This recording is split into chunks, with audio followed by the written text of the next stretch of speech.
আসসালামু আলাইকুম সুপ্রিয় শিক্ষার্থীবৃন্দ, সৃষ্টি সেন্টার স্কুল অ্যান্ড কলেজের পক্ষ থেকে তোমাদের সবাইকে স্বাগতম। আমি শেখ আব্দুল্লাহ আল মামুন, তোমাদের গণিত টিচার। আশা করি তোমরা সবাই ভালো আছো, আমিও আল্লাহর রহমতে ভালো আছি। তো আজকে আমরা যে টপিকটা আলোচনা করব সেটা হলো সপ্তম শ্রেণীর তৃতীয় সেমিস্টার পরীক্ষায় যে তৃতীয় সেমিস্টার পরীক্ষায় যে সমানুপাত ও লাভ ক্ষতি বিষয়ক যে চ্যাপ্টার, সেটা হলো এই চ্যাপ্টারের 2.3 থেকে আমরা আলোচনা করব। এখান থেকে কিছু গুরুত্বপূর্ণ অঙ্কগুলো আমরা আলোচনা করব। আশা করি তোমরা সবাই মনোযোগ সহকারে শিখবে। তো আমরা ক্লাস শুরু করি। এই চ্যাপ্টারটা করার জন্য আমরা যে প্রথম অঙ্কটা করবো সেটা হলো 13 নম্বর অঙ্কটা, 2.3 13 নম্বর অঙ্কটা। এইখানে যে 13 নম্বরের যে অঙ্কটা আছে সেটা আমি করতেছি, তোমরা খেয়াল করে শোনো। যে হাবিবা ও হালিমা একটি কাজ 20 দিনে করতে পারে। হাবিবা ও হালিমা একত্রে 8 দিনে কাজ করার পর হাবিবা চলে গেল, হালিমা বাকি কাজ 21 দিনে শেষ করলো। এখন সম্পূর্ণ কাজটি হালিমা কত দিনে করতে পারবে? ঠিক আছে, তাহলে প্রশ্নটা কি ছিল? হাবিবা এবং হালিমা একটি কাজ 20 দিনে করতে পারে এবং হাবিবা এবং হালিমা তারা কি করলো, যেহেতু কাজটা 20 দিনে করতে পারে, এই 20 দিনে মাত্র 8 দিন হচ্ছে তারা একত্রে কাজ করেছে। এই কাজটা করার পরে হাবিবা চলে গেছে, আর বাকি যে কাজ থাকলো সেটা হলো হালিমা 21 দিনে শেষ করছে। এখন যদি হালিমা সম্পূর্ণ কাজটা যদি সে একা নিজেই করতো বা একা করতো, তাহলে সে শেষ করতে গেলে তার সময় কতদিন লাগবে এটা আমাদের বের করতে হবে। তাহলে আমরা বোর্ডের দিকে যাই। বোর্ডে আমাদের কি লিখছি দেখো, যে হাবিবা এবং হালিমা একত্রে 20 দিনে করতে পারে একটি কাজ। হাবিবা এবং হালিমা একত্রে 20 দিনে করতে পারে একটি কাজ। তাহলে হাবিবা এবং হালিমা এটা একদিনে করতে পারে 1/20 অংশ কাজ। আচ্ছা, এবার যদি হাবিবা হালিমা তারা যদি একত্রে 8 দিনে কাজ করে তাহলে কতটুকু হয়? এখান থেকে আমরা কাটতে পারি। কিভাবে কাটতে পারি? 4 দিয়ে কাটতে পারি। 4 × 5 = 20 আর কত? 4 × 2 = 8। ঠিক আছে, তাহলে আমরা কি পাইলাম? 2/5। তাহলে এখান থেকে পাইলাম যে হাবিবা এবং হালিমা একত্রে 8 দিনে করতে পারে 2/5 অংশ। এখন আমাদের কাজটা বাকি থাকে কত? কাজ বাকি থাকে আমাদের 1 - 2/5। 1 - 2/5 করলে আমাদের কি হয়? এখানে 1 পূর্ণ সংখ্যা, 2/5 কি ভগ্নাংশ সংখ্যা। তাহলে এই ভগ্নাংশ আর পূর্ণ সংখ্যা এবং ভগ্নাংশ সংখ্যা এর যখন বিয়োগ করতে হয় তাহলে কি করতে হয়? লসাগুর মাধ্যমে করতে হয় এবং এই একের নিচে কিছু নেই মানে কি মনে মনে কি 1 ধরতে হয়। কিছু নেই মানে কি মনে মনে একটা 1 ধরতে হয়। তারপরে কি করতে হয়? হরের লসাগু করতে হয়। তাহলে 1 এবং 5 এর লসাগু কি? 1 এবং 5 এর লসাগু হয় 5 এবং 5 কে 1 দিয়ে ভাগ করলে কি হয়? 5। 5 কে 1 দিয়ে ভাগ করলে হয় 5। এই যে 5 কে এই 1 এই নিচের যে একটা এই নিচের যে মনে মনে ধরছি 1, সেই 1 দিয়ে ভাগ করলে হয় কত? 5। সেই 5 সেই ভাগফল 5 কে আবার কি করতে হয়? উপরে যে আমাদের রিয়েল যে 1 নাম্বার বা লব মানে রিয়েল যে সংখ্যাটা সেই কত? 1, এর সঙ্গে আমরা গুণ করব। এই 5 এর সাথে এই 1 এর গুণ করলে হবে কত? উপরের 1 এর গুণ করলে হবে কত? 5 × 5। এইটা প্রথম অংশ গেল। এবার দ্বিতীয় অংশে এখানে মাইনাস ছিল মাইনাস। এবার 5 কে 5 দিয়ে ভাগ করলে কত হবে? 1। সেই 1 আবার উপরের লবের সাথে গুণ করলে কত হবে? 2 × 1 = 2। তাহলে কি হলো? 2। এখানে আমরা কি পাইলাম? 2। এবার 5 থেকে 2 বিয়োগ করলে কত হয়? 3/5। তাহলে বাকি কাজ থেকে হলো কত? 3/5 অংশ। এবার এই 3/5 অংশ কে করবে? এখানে আমাদের বলে দিয়েছে যে বাকি কাজ হালিমা বাকি কাজ 21 দিনে শেষ করে। বাকি কাজ হালিমা 21 দিনে শেষ করে। তাহলে এই যে বাকি কাজটা বা এত অংশ কাজ সেটা শেষ করবে কে? হালিমা 21 দিনে শেষ করে। এবার হালিমা 3/5 মানে এই অংশ কাজ করে 21 দিনে। এবার হালিমা যদি 1 বা সম্পূর্ণ অংশটা কি? আমাদের 1 অংশ। সম্পূর্ণ অংশটাই হলো আমাদের 1 অংশ। তাহলে এই যে 1 বা সম্পূর্ণ অংশ করে কত, এখানে কি হবে, এখানে যদি এখানে 1 হলে কি হবে, এটা উল্টে যায়, উল্টে গেলে কত হবে, এখানে আমাদের এইখানে শুধু তাহলে কি হবে 21, আর এটা উল্টে গেলে উপরে 3 নিচে আসবে, নিচে 5 উপরে যাবে। তাহলে এখান থেকে আমরা কাটতে পারি কি 3 7 21, এই যে 3 7 21, তাহলে 3 7 21, আর এখানে থাকতেছে কত 5 7 আর 5 5 7 35।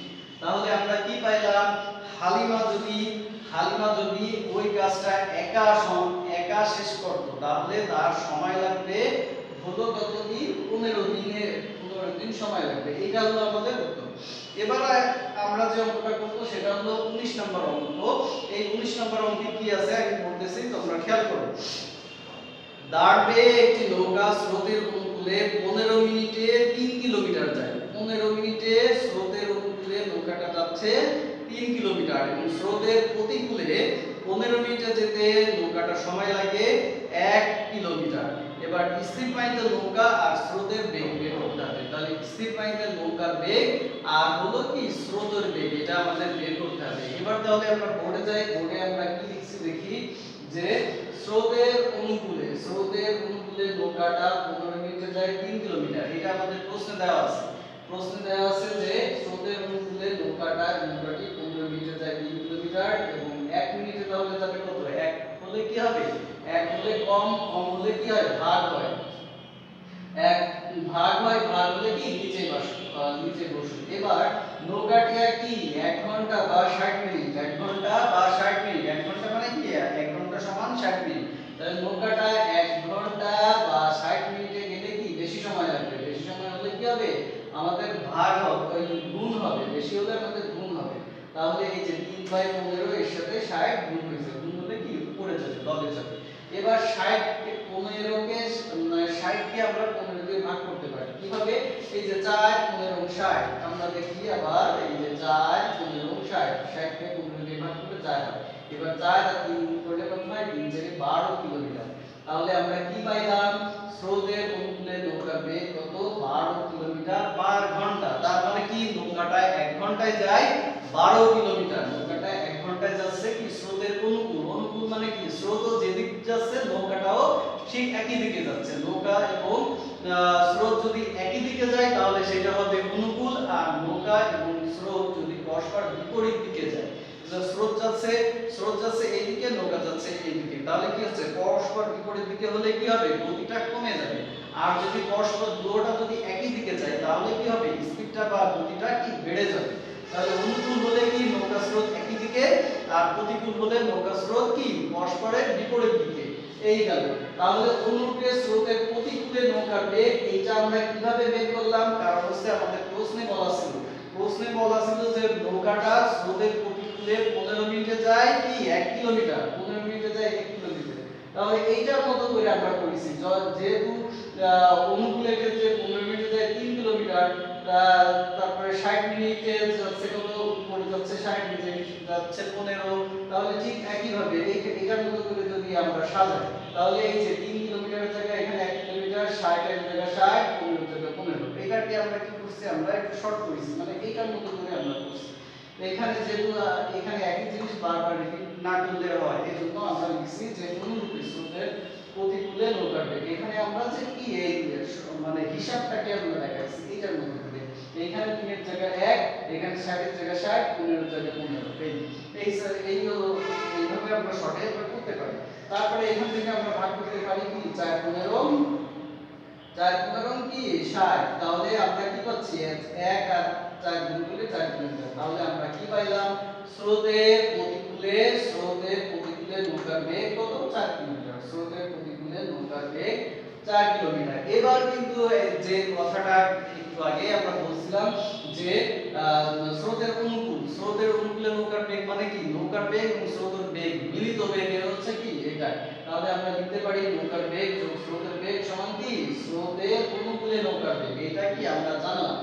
এবার এই নৌকার বেগ থেকে স্রোতের বেগ যখন আমরা বিয়োগ দেব তখন কি স্রোতের প্রতিকূলে নৌকার বেগ পাওয়া যাবে। নৌকার বেগ থেকে স্রোতের প্রতিকূলে নৌকার বেগটা মানে নৌকার বেগ থেকে স্রোতের বেগ যখন আমাদের বাদ দেব তখন কি স্রোতের প্রতিকূলে নৌকার বেগ পাওয়া যাবে। তাহলে এইটাকে সূত্র মনে করতে পারি।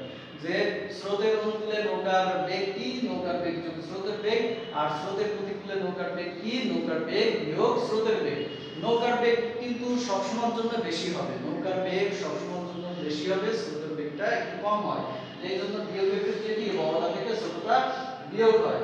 এবার আমরা ধরে নিচ্ছি আমাদের অঙ্ক করার সুবিধার্থে আমরা ধরে নিচ্ছি যে ধরি নৌকার বেগ x, x কি, x হলো নৌকার বেগ x কিলোমিটার পার ঘন্টা, নৌকার বেগ কি, নৌকার বেগ আমাদের x কিলোমিটার পার ঘন্টা, আর হচ্ছে কি স্রোতের বেগ, আমাদের স্রোতের বেগ কি y কিলোমিটার, y কিলোমিটার, এই যে এই চিহ্নটাকে অবলিক দিয়ে বলা, মানে এই চিহ্নটা কাটা মানে এই বাঁকা করে দিয়ে বোঝানো হয় যে নৌকাটা কি প্রতি ঘন্টা, 1 ঘন্টায় যাচ্ছে কি, 1 ঘন্টায় যাচ্ছে x কিলোমিটার, আর হচ্ছে কি স্রোতের বেগ হচ্ছে যে y কিলোমিটার পার ঘন্টা, মানে 1 ঘন্টায় যাচ্ছে কি y কিলোমিটার। এটা গেল। এবার তাহলে আমরা লিখতে পারি এই শর্তগুলোকে আমরা কি মেনে আমরা কি লিখতে পারি যে এখানে কি ছিল, নৌকার বেগ x ধরছি, স্রোতের বেগ y, আর স্রোতের অনুকূলে নৌকার বেগ কত পাইছি 12 কিলোমিটার।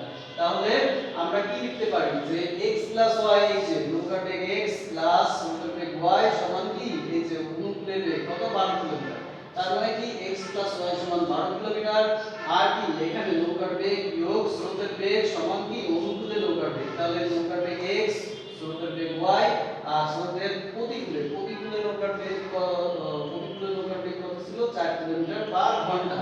তাহলে এখানে আমরা লিখতে পারি x y সমান 4 কিলোমিটার। এবার আমরা কি করতেছি, যোগ করতেছি, যোগের ক্ষেত্রে কি হবে প্লাস মাইনাস কাটা, y y কাটা, তাহলে x আর x যোগ করলে কি হচ্ছে 2x, 2x সমান কত হচ্ছে 16, 12 12 আর 4 কত 16, এবার তাহলে কি হচ্ছে 2x সমান 16, তাহলে x এর সাথে 2 গুণ সম্পর্ক ওই পাশে মিলে ভাগ, তাহলে কি x সমান হচ্ছে 16/2 8 কিলোমিটার। এবার কি করব, আমরা বিয়োগ করব, বিয়োগ করব এই যে দুইটা সমীকরণ পাইছে দুইটা বিয়োগ করব, বিয়োগ করলে কি হবে চিহ্ন চেঞ্জ হয়ে যাবে, এখানে x এর চিহ্ন আছে কি প্লাস, চেঞ্জ করে মাইনাস, এখানে y এর চিহ্ন মাইনাস হয়ে গেল প্লাস, এখানে 4 এর চিহ্ন কি প্লাস হয়ে গেল কি মাইনাস। তাহলে কি হবে আমাদের x x কাটা যাবে কারণ এরা সমান এবং বিপরীত তাই কাটা যাবে। এবার থাকতেছে কি আমাদের y y যোগ করলে 2y, আর হচ্ছে 12 থেকে 4 বাদ দিলে কত 8, তাহলে y সমান y এর সাথে 2 গুণ ছিল ওই পাশে দিলে কি সেটা ভাগ, তাহলে y সমান 8/2 সমান 4 কিলোমিটার। তাহলে y এর মান কি পাইলাম, y সমান হলো কি আমাদের 4 কিলোমিটার পার ঘন্টা, আর x এর মান কি পাইলাম 8 কিলোমিটার পার ঘন্টা। আর এখানে x কি, x হলো কি নৌকার বেগ, নৌকার বেগ মানে কি স্থির পানিতে নৌকার বেগ, নৌকার বেগ মানে কি শুধু শুধু নৌকার বেগ, সেটা কখন পাওয়া যায় তখন সেটা কি স্থির পানিতেই শুধু নৌকার বেগ পাওয়া যায়, অন্য ক্ষেত্রে পাওয়া যায় না, স্থির পানি না হলে শুধু নৌকার বেগ হবে না। তাহলে নৌকার বেগ মানে কি স্থির পানিতে নৌকার বেগ, তাহলে স্থির পানিতে নৌকার বেগ x সমান কত 8 কিলোমিটার পার ঘন্টা, মানে প্রতি ঘন্টায় যাচ্ছে কত 8 কিলোমিটার, স্রোতের গতিবেগ কত 4 কিলোমিটার পার ঘন্টা, তার মানে কি যে স্রোতের যে বেগটা সেটা হচ্ছে 1 ঘন্টায় হচ্ছে কত 4 কিলোমিটার। এটাই হলো আমাদের উত্তর, এটাই হলো আমাদের বের করতে বলছিল যে স্থির পানিতে নৌকার বেগ কত আর হলো স্রোতের বেগ কত। আচ্ছা, এরপরে আমরা যে অঙ্কটা আলোচনা করব সেটা হলো 24 নম্বর অঙ্কটা। এই 24 নম্বর অঙ্কে কি বলছে আমরা একটু পড়ি। 120 মিটার দীর্ঘ একটি ট্রেন সে কি করতেছে 330 মিটার দীর্ঘ একটা সেতু অতিক্রম করতেছে। এখন ওই ট্রেনটি 30 সেকেন্ডে ট্রেনটির গতিবেগ ঘন্টায় 30 কিলোমিটার হলে ট্রেনটি অতিক্রম করতে ট্রেনটির কত সময় লাগবে? তাহলে সেতুটি অতিক্রম করতে ট্রেনটির কত সময় লাগবে? আচ্ছা, একটা ট্রেন যখন কি সেতু অতিক্রম করে তখন কি করে? তখন হচ্ছে কি সেতুর দৈর্ঘ্য, তখন কি করে ট্রেনটা হলো নিজের দৈর্ঘ্য এবং সেতুর দৈর্ঘ্য মিলায় যে দূরত্বটা সেটা কিন্তু অতিক্রম করে। তাহলে একটা বোঝানোর জন্য আমরা এই করতে পারি, মনে করি এইটা হলো আমাদের এই কলমটা হলো আমাদের কি ট্রেন, আর এই স্কেলটা হলো আমাদের সেই সেতু। কলমটাকে মনে করতেছি আমরা ট্রেন, স্কেলটা হলো সেতু।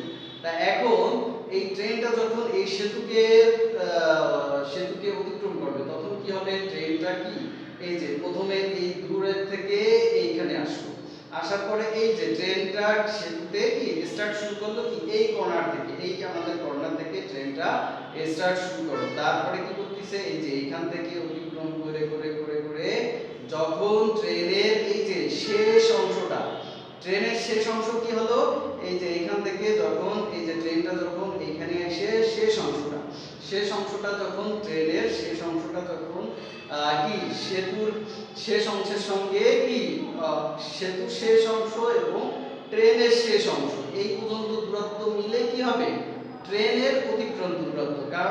কারণ কি ট্রেন যখন একটা সেতু অতিক্রম করে তখন সে সেতুর দৈর্ঘ্য অতিক্রম করে প্লাস কি এই যে নিজের দৈর্ঘ্যটা এই যে প্রথম থেকে শুরু করে এই পর্যন্ত নিজের দৈর্ঘ্য, ট্রেনের নিজের দৈর্ঘ্য এবং সেতুর দৈর্ঘ্য মিলায় যে দূরত্বটা সেটাই হলো কি ট্রেনের অতিক্রান্ত দূরত্ব হয়।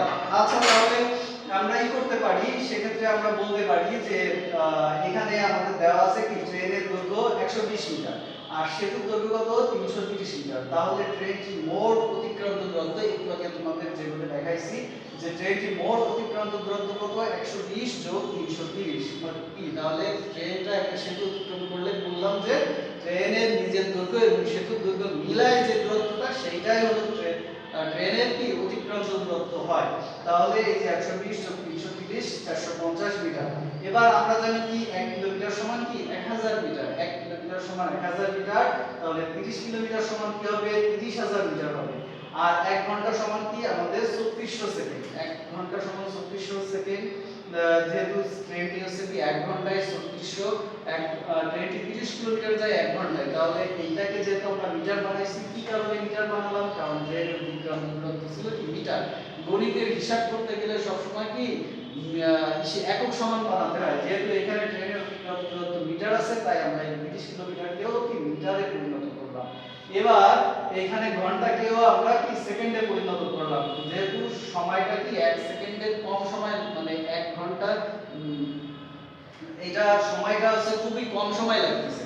এখানে আমাদের ট্রেনের অতিক্রান্ত সময়টা হচ্ছে, যেহেতু ট্রেনটা দেখো এখান থেকে আমরা হিসাব করতে পারি যে ট্রেনটা 30000 মিটার যাচ্ছে কি 1 ঘন্টায় বা 3600 সেকেন্ডে, তাহলে কি 450 মাত্র 450 মিটার দূরত্ব অতিক্রম করতে গেলেও কি তার কি ক্ষুদ্র সময় লাগবে বা খুবই কম সময় লাগবে। আর সেই কম সময়ের কারণেই আমরা এই ঘন্টাটাকে কি করলাম সেকেন্ডে রূপান্তর করলাম।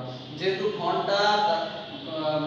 ঘন্টা থেকে ছোট সময় কত মিনিট, মিনিট থেকে ছোট সময় সেকেন্ড, আর যেহেতু আমাদের ট্রেনের সময়টাও অনুমান করা যাচ্ছে যে 450 মিটার অতিক্রম করতে কি ট্রেনটার খুবই কম সময় লাগবে, এই জন্য আমরা এই ঘন্টাটাকে কি করলাম সেকেন্ডে পরিণত করলাম। তাহলে 30 কিলোমিটার সমান 30000 মিটার আর 1 ঘন্টা সমান 3400 সেকেন্ড, এটা আমরা সবাই জানি। আচ্ছা তাহলে আমরা লিখতে পারি কি ট্রেনটি 30000 মিটার যায়, ট্রেনটি 30000 মিটার যায় কত 3600 সেকেন্ডে, তাই তো। এই যে এখান থেকে ট্রেনটির কারণ প্রশ্নে বলা ছিল ট্রেনটি 30 কিলোমিটার যায় 1 ঘন্টায়, তাই আমরা 30 কিলোমিটার সমান বাংলাম 30000 মিটার এবং 1 ঘন্টা সমান 3600 সেকেন্ড। তাহলে ট্রেনটি 30000 মিটার যায় 3600 সেকেন্ডে, 1 মিটার যায় হলো কি হবে কম হলে ভাগ হয়, ভাগ হলে কি 3600 বাই 30000 এত সেকেন্ডে। আর ট্রেনটি কি 450 মিটার যায় কত 450 মিটার, এই যে 1 থেকে 450 বেশি, বেশি হলে কি হবে গুণ হবে। তাহলে গুণ হলে এবার আমরা এখানে একটু কাটাকাটি করি। কিভাবে কাটাকাটি করব, এই শূন্য দিয়ে এই শূন্য কাটা যায়, এই শূন্য দিয়ে এই শূন্য কাটা যায়, ঠিক আছে। এই যে এই দুটো শূন্য দিয়ে এই দুটো শূন্য কাটা গেল আর এই শূন্য দিয়ে এটা, তাহলে নিচে থাকতেছে 30 উপরে থাকতেছে 45 এখানে 36।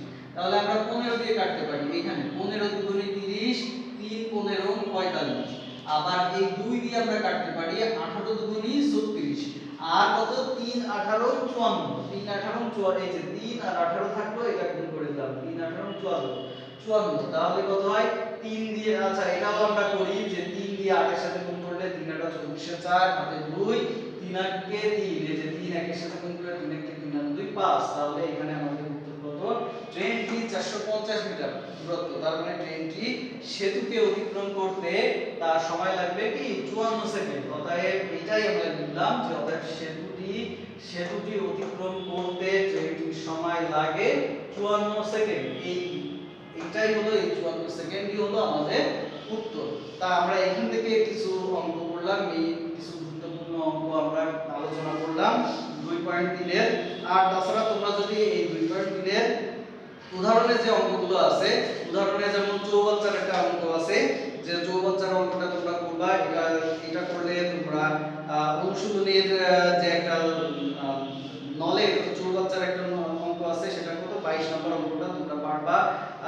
এইভাবে এইভাবে তোমরা যদি এই আমাদের এইখানে যে আলোচনার যে তিনটা অঙ্ক আর সাথে উদাহরণের যে অঙ্কগুলো আছে, এটা যদি তোমরা খুব সুন্দরভাবে শেখো, আশা করি এই বইয়ের যে বাকি অঙ্কগুলো আছে তোমরা সবাই শিখতে পারবা।